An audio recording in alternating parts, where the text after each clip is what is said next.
by the man himself, Carl Zha. What's going on, my man? How you doing? You doing okay today? I'm doing good. How are you, Jamar? Always good to talk to you. It is always good to talk to you too, Carl. I always enjoy these conversations, and I think the audience also enjoys these conversations. Um, you were gracious enough at the last minute to take my thing. I think I sent you a thing at like 3 this morning or something like that. So I appreciate you for that. The reason I hit you up is because there's several articles that are out that I find to be fascinating in this kind of American context. One was the Wall Street Journal. Now, as we know, the U.S. has decided to start a war of aggression against Iran. The U.S. wanted to overthrow that government within the first few weeks and failed to do that. And not just failed to do it, Iran took war booty by effectively taking the Strait of Hormuz, something it said it was going to do in the beginning. The Wall Street Journal is now reporting that the U.S., because of, and I'm pointing that out, because of the ammunition that it spent in the war with Iran for 2 months, that it no longer has the capability to militarily defend Taiwan if China gets handsy. Now, this is funny to me because I think the argument is inverted. If you couldn't defeat Iran, then why are you talking about China? I think they've inverted the argument. Give me your take on this. I'm enamored by the way they look at it. For anyone who has been watching this, it couldn't be even more obvious that there's diminished likelihood of a high kinetic conflict in East Asia now, given what happened in West Asia. As you mentioned, if the United States cannot handle Iran, forget about East Asia. China has magnitude more missiles, more advanced missiles than Iran. All the countries in East Asia that U.S. count on to contain China. I'm talking about South Korea, Japan, the Philippines, Australia must look very nervously right now at what's happening to GCC countries in West Asia. All their bases are getting lit up. Their Amazon data center are getting lit up. Their oil facilities are getting lit up. That will be them if a U.S. goes to war against China. But that's their designated role anyway by United States, because U.S. has always intended for these countries to serve as missile sponge, to sponge up the incoming Chinese missile barrage, so less will be hitting U.S. Seventh Fleet. But now it's more obvious for everyone, and the fact that I know there's a lot of think tanks in the United States that have been talking about using choke point to choke off China's energy supply. They have been talking about this for decades. This is nothing new. But you also have to look in practice. Let's remember, even the Iraq War, according to Alan Greenspan's memoir, the Iraq War was fought for the United States to control the flow of oil coming out of the Middle East. And at that time, even back in 2003, Alan Greenspan said, because they saw that China is increasingly dependent on energy imports from the Persian Gulf, by controlling that the oil flow, they will be able to dictate terms to China. Well, guess what happened? Right? There's a grand strategy, then there's the execution. Confucius famously said, tin qi yan, guan qi xin, which means listen to one's words, but watch one's action. In practice, all these U.S. Military interventionists and abroad is in actual implementation. It just serves to, in Assange's word, to wash vast sum of money from tax bases of North America and Western Europe into the hands of a small transnational security elite. That's what they're actually designed to do. It's designed for grift. It's not designed. The $1 trillion military budget, which is soon to be $1.5 trillion if Trump's proposal goes through, is not designed to win wars. It's designed to make the fat cats even fatter. They do that very well. This is why we have boondoggles like F-35, which they don't even dare to use in Iran anymore after their first F-35 getting hit. Forget about hitting China. United States depend on 80% of its pharmaceuticals from China. You want to go to war that's providing you 80% of your antibiotics? Are you crazy? I mean, so this the whole idea that somehow U.S. is going to choke off China is preposterous. But China is taking this very seriously because China has taken over the years. The whole reason to build the Belt and Road Initiative is bypass all these choke points. But they recognize the Strait of Malacca could be the single point of failure. So they're like, okay, we'll build ports elsewhere. We'll pilot the Arctic route. We will build rail links. And right now, today, China, people have no idea how large China's strategic oil reserve is. China's strategic oil reserve, which they have built up over the last 4 years, taking advantage of the historically low oil prices, now sits bigger than United States, Japan, and all of Western Europe combined. That is how big China's strategic oil reserve is. It's about 1.4 trillion barrels of oil. I sent you a link on X. I saw for that. People think I saw that thing. Yeah, people think I'm just people. So I'm not just making stuff up. That chart is from the U.S. Department of Energy, right? So this is not Chinese government propaganda here. So China will be okay, and the China's strategic oil reserve hasn't even gone down since the war started because the oil keep on coming to China.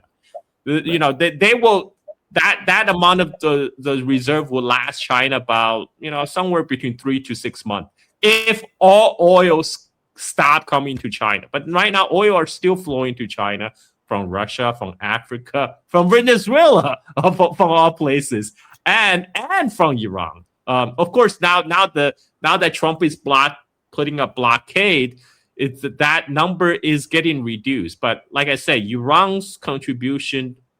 So even though Iran export 90% of its oil to China, but that's equivalent about 13% of China's own oil imports.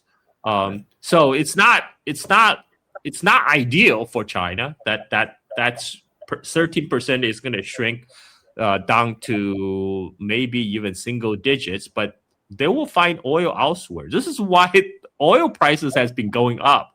The thing is, oil is a global commodity. It's globalized commodity. If China can't buy oil from Iran, you will buy oil from Canada. You will buy oil from elsewhere. What that means is the oil price is going to go up for everyone.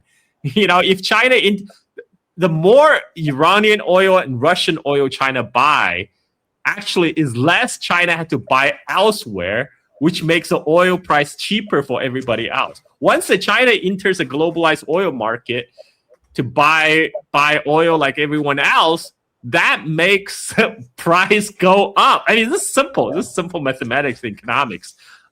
So right now, China is actually doing relatively okay. They are the one who are putting a ban on. Now China has stopped export of some petroleum products, gasoline, diesel, jet fuel, and they also stopped exporting chemical fertilizers and sulfuric acid, which is used in everything, all the industrial components. So they are they're making sure their domestic industry gets priority, which is bad news for everyone else because China is one of the largest exporter for all these goods. China is a big exporter of gasoline, diesel, and jet fuel to Asia. China is supplying 30% of the sulfuric acid to the world. And sulfuric acid is used in copper mining, car batteries, semiconductor manufacturing, basically all the basic building blocks of modern civilization. So this is going to be bad for everyone. It's not like China right now. people think this is going to be like a Cold War 2.0 is going to be like a replay of Cold War 1.0. But Soviet Union have a very little economic relationship with the West. It was two relatively self-contained system. China is fully embedded inside the local global economy. If you fuck with China, you fuck the whole global economy, including United States. U.S. is not immune. People don't. I don't know. Like people keep on saying, "Oh, we have oil." Yeah, but did you know that United States itself is a net crude importer?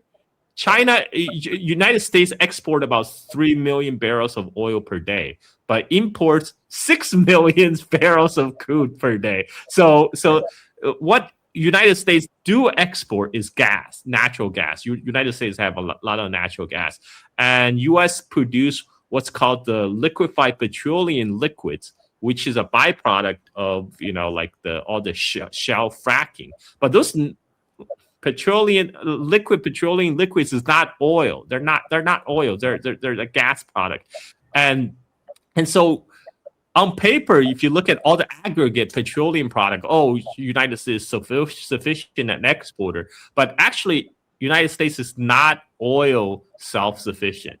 It is self-sufficient in natural gas. It exports a lot of natural gas, but there's a But U.S. economy itself is very heavily dependent on oil. It's 40% more dependent on oil than China is, because China did a big push to electrify their country. That their high-speed trains runs on electricity, and they can generate electricity from other source of energy, from solar, from wind, from nuclear, from hydro, and from coal. China has world's largest coal deposit. So, if it's not ideal, but if they have to, they can always fall back to coal to generate electricity. And they have a lot of electricity. China have a lot of electricity production, like more than twice of the United States. And China, so energy-wise, China is about 86% self-sufficient in primary energy production.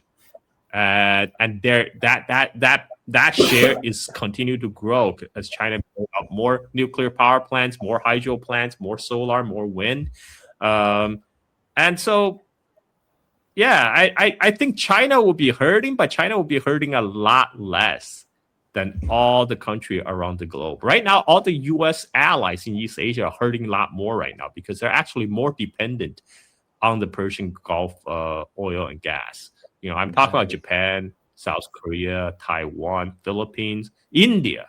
All of them depend heavily because they were cut off by United States from the Russian oil and gas. This is why they have to lift sanction on Russian oil and gas. So now we're back to the situation where, so back to your original question. Yes, United States do have all these grand strategy of choking China's energy supply, but we have to look at the actual implementations. Right now, a lot of the, if you look at a lot of the policy papers from think tanks, half of them are just mental masturbation.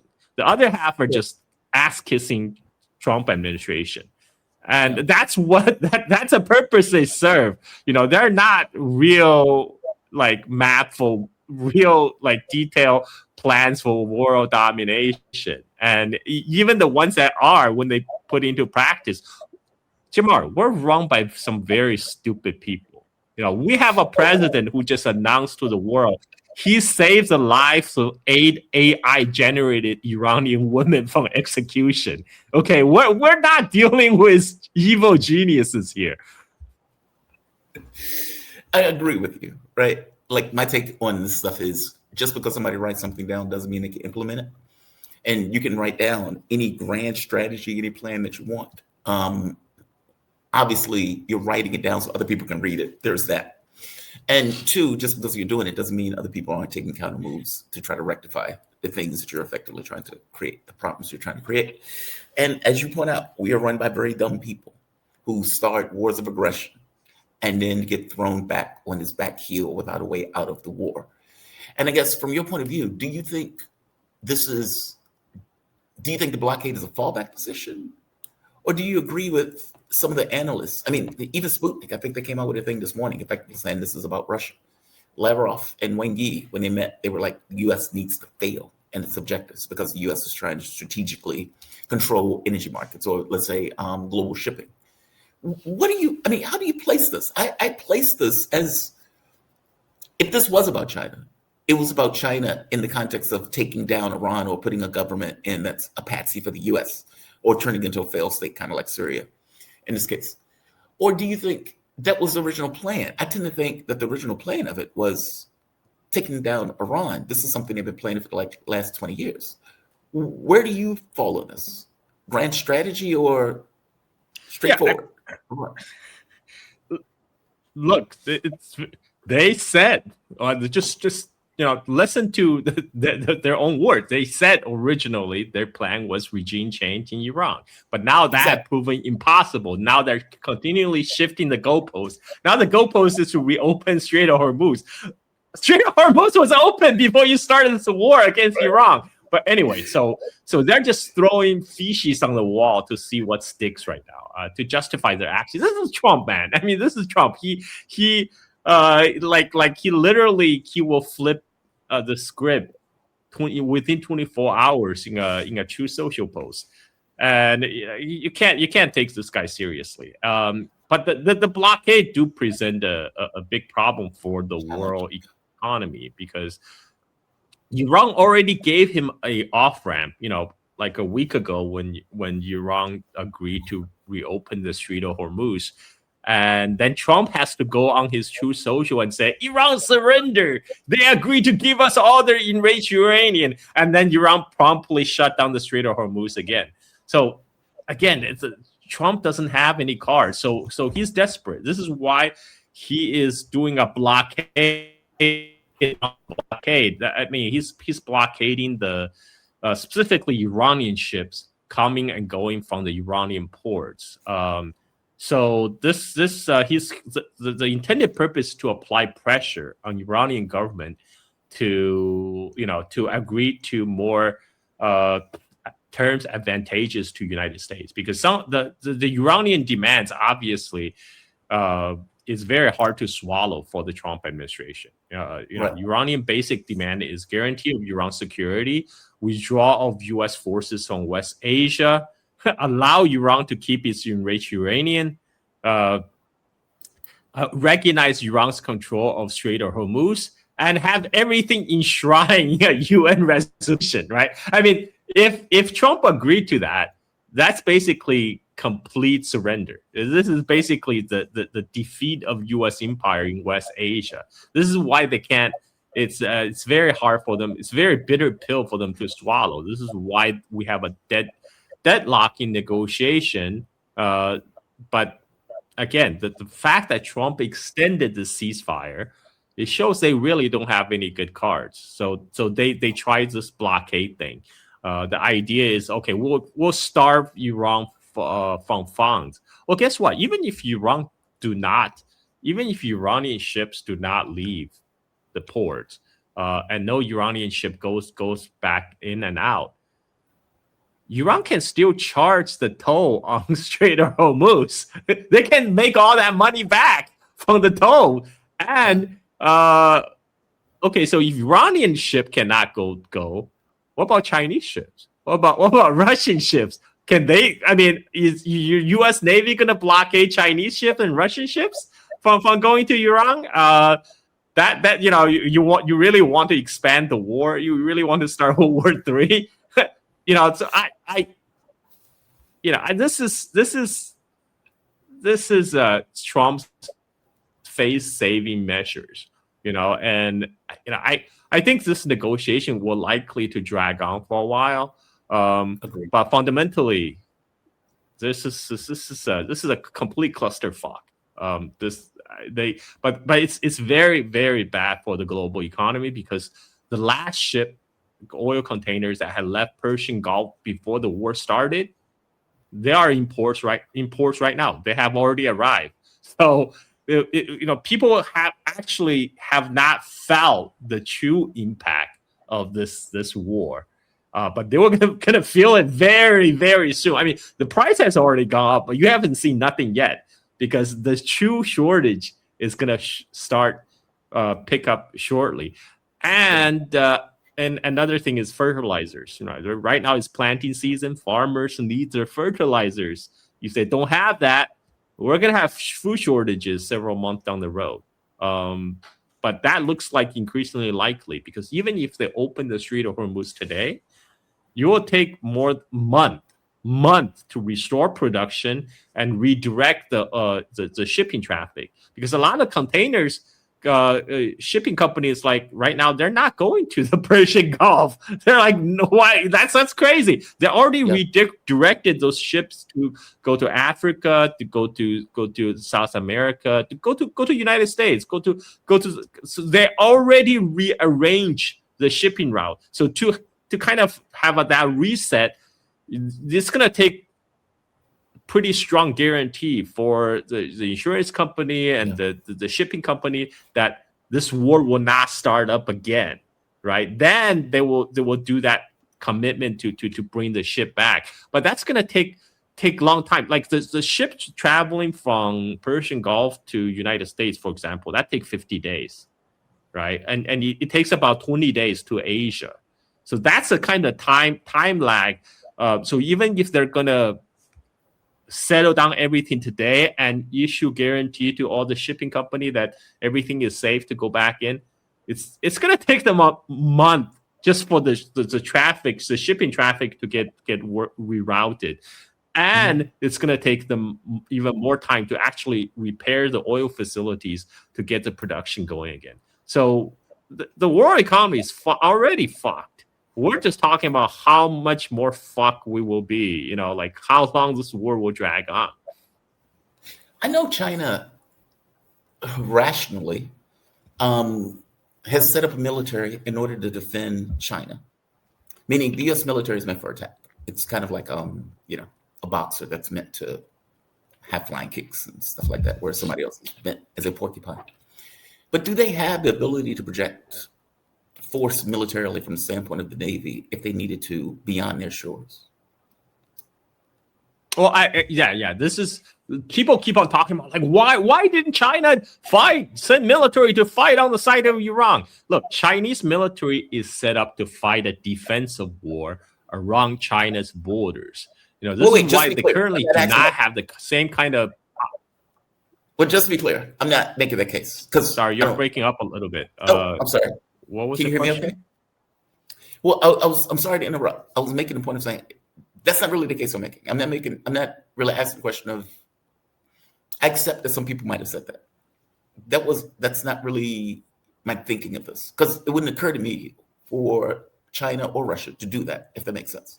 But please continue. I just wanted to make sure that you were clear that that's not where my thinking was going. Yeah. No, I understand that's not what you're saying, but I'm just, there are a lot of people are saying that. So I'm trying to explain. China's military is not set up to do the kind of expeditionary war that United States military is structured for. U.S. military is structured to fight global wars. They talk about homeland security. The U.S. homeland now includes the entire world. But actually, when 9/11 happened, they actually had trouble to get enough jets scrambled to cover the sky of New York. That's the state of U.S. military. U.S. military is a military designed for maintaining and run an empire. Chinese military is designed to fight a defensive war around China's periphery, in China's immediate neighborhood. And for Chinese, this is why, like right now, China only have one overseas military base. It's in Djibouti in the Horn of Africa.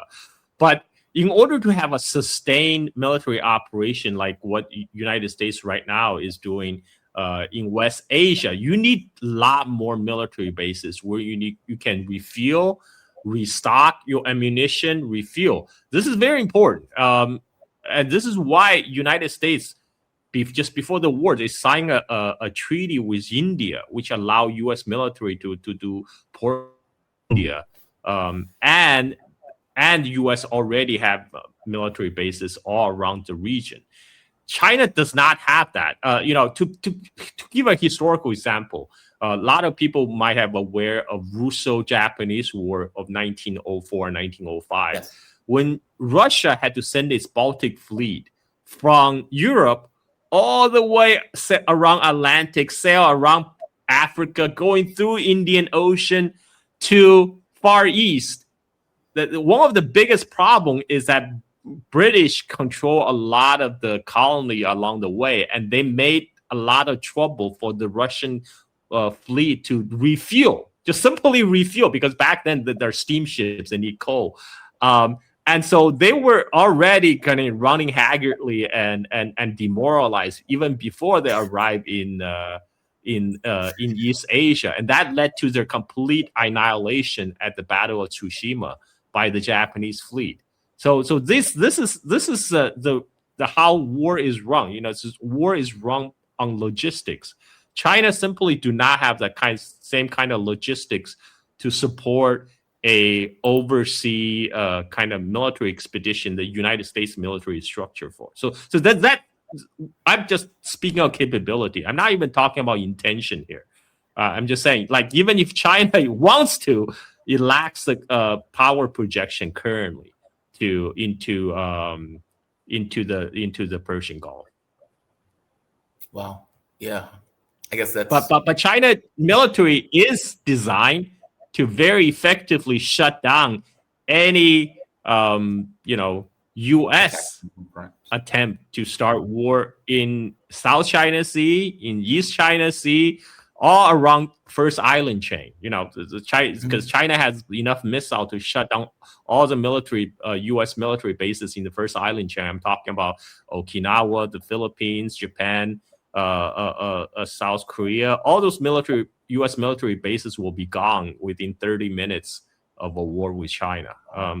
But that is what Chinese military is designed to do. It's not designed to sail into Indian Ocean and to fight a war with U.S. Navy over there.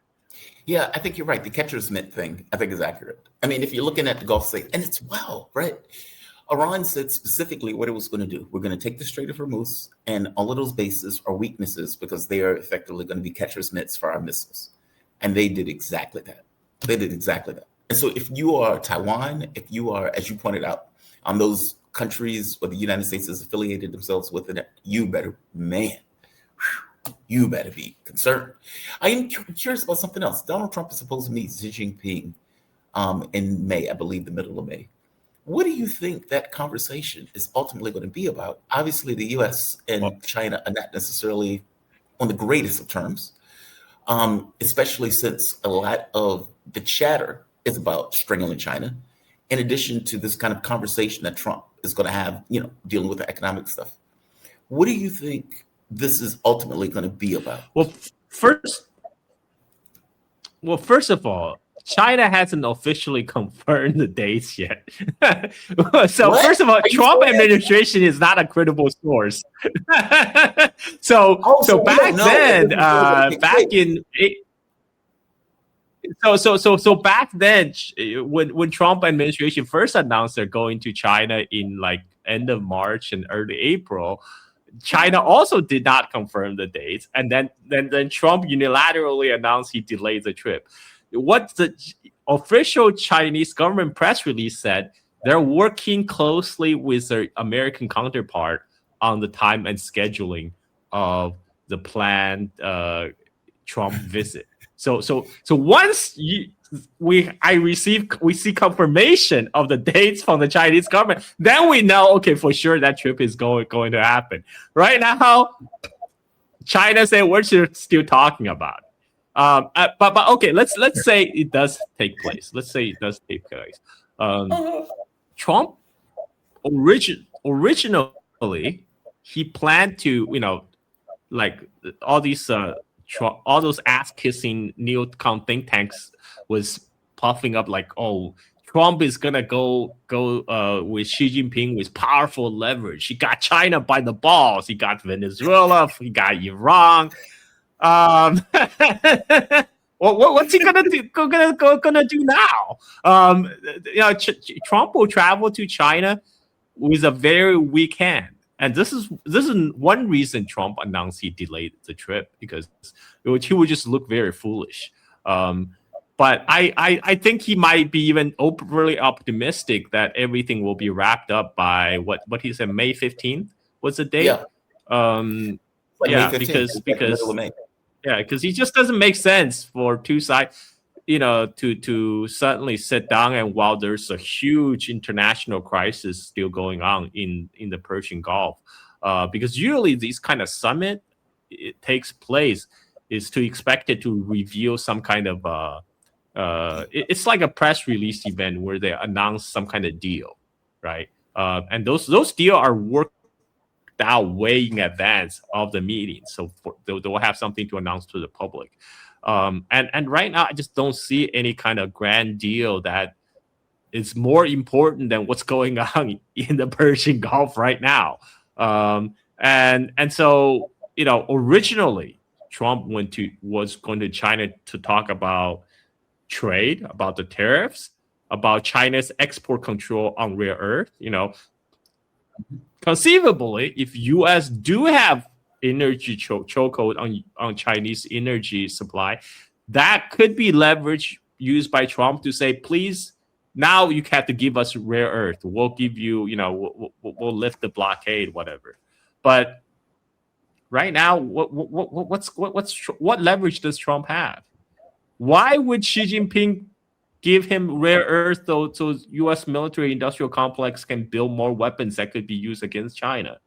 But that is the thing that the concern the Trump administration the most right now, is because China do have this lock on the critical mineral supply chain, and their arsenals are getting depleted to a dangerous level. They're now digging into the reserves that they originally saved for the big conflict with China in East Asia.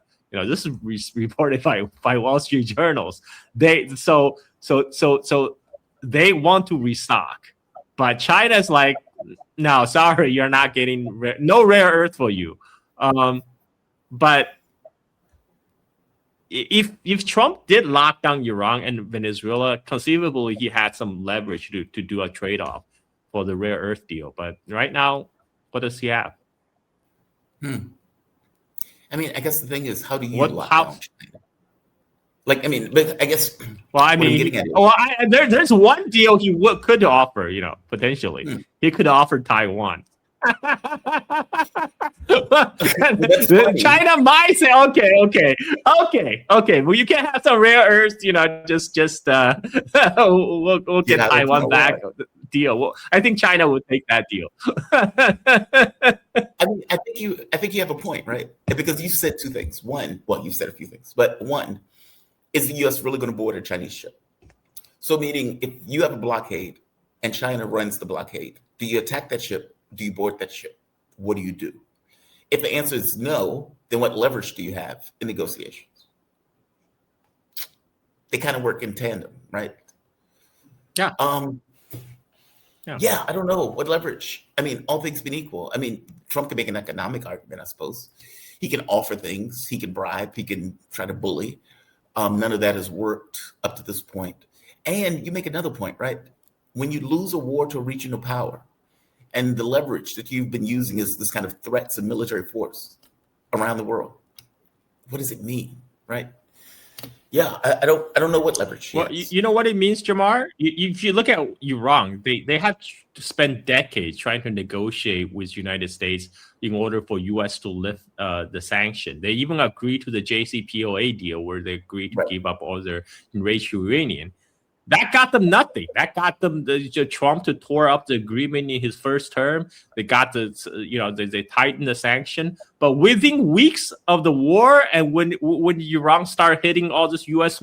bases with missiles, shutting down Strait of Hormuz, suddenly they're getting sanction waivers, and they're getting sanction waivers on Russians, oil sanction as well. You know what they say? They keep on saying all these natives. The only language they understand is force. Apparently, that's 100% projection. That in order to make people in the United States understand, you have to speak their language. You have to speak the language of force. And then that's the only way you really make them sit down and negotiate with you in good faith. So well, good faith. Iran should just get that bomb already. They should just get the bomb. They should just by this time. Oh, please, I'm sorry. There's a slight lag in the back and forth. I apologize. Please continue.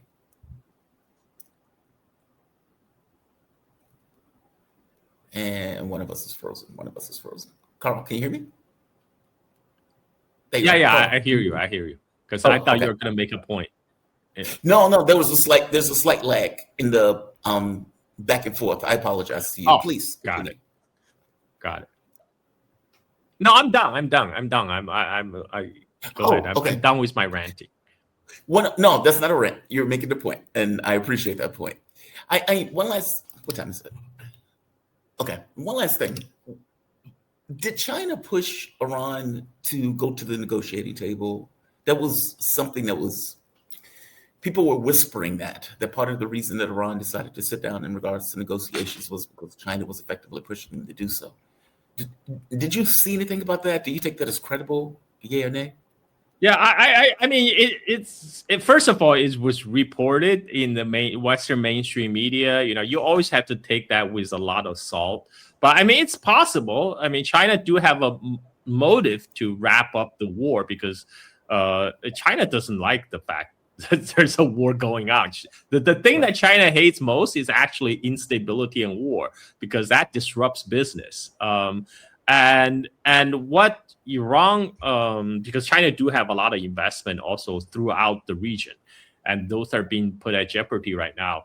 But it's also, it's more like I don't think China would ever force Iran to do anything. I mean, I don't think anybody can force Iran to do anything at this point. I mean, I think China might have given it a nudge. I mean, China probably plays the role of a mediator. The role that China played during the Iran-Saudi peace deal, because China, they have good relationship with Iran, they have good relationship with GCC countries, and Pakistan. Remember, Pakistan is an official mediator. They have a unique role because they have good relationship with Iran, with GCC, with China, and with United States. And we know U.S. wanted that negotiation because the Pakistan prime minister accidentally sent out that tweet with a draft says message, the X message for the Pakistan prime minister. So we know United States really pushed Pakistan to do this for them. But I mean, I think China serve as an honest broker. China is can actually come in and say, okay, Iran, we can probably provide you some certain guarantee that you wanted for this negotiation to succeed. That's probably the role China played. Well, that leads to another question: security guarantees. So any deal that's made, I would imagine there's going to have to be some kind of guarantor to the deal. You can't trust the U.S. Iran is not going to trust the U.S. Iran is not going to trust Europe. So the guarantors would have to be China and Russia with additional sign-ons to maybe the European powers. Who knows? I mean, powers in quotes, right? Would China even do that? I mean, would they put themselves on a hook in that way in case there's a violation that they would get involved? That is the $1 trillion question, Jamar. Would China place sanction on the United States? I think what I had a commenter, Einar Tengen, on my show to talk about this earlier, and he said the BRICS should really come together, to serve as a coalition of nations and to tell United States, hey, look, if you keep on doing this, we're gonna have to sanction your ass, to make sure you play nice. Because right now, the problem is U.S. is on this unchecked, running on rampage, and it's hurting everybody. It's hurting all the countries in the world. It needs to be reined in. I think it can't just be China. It has to be everybody. China, Russia, the BRICS, and even Europe have to join in and say, look, this is going on too crazy. You need to chill out. But we'll have to see how that works out. I don't know. I don't because Iran definitely, for Iran to agree to kind of to a permanent ceasefire, they will need guarantee that this will not happen again, because they don't want just to have a pause for US to build back its arsenal to do this again, like 6 months from now. Last question. Do you see a third way? There's either people have put out the idea of Trump just walking, just saying, I'm out. This was a momentous success. I'm out. Dude, Trump had that opportunity, man. Like last week, I told you, like when Iran said they agreed to reopen the Strait of Hormuz, but he just can't keep his stupid big mouth shut.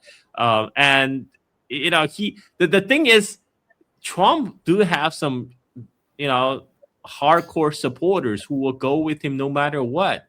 So, and the rest of us knew Trump just, making up BS all the time. So he doesn't actually suffer anything if he pivots, if he changes 180 degree and say, call it a victory.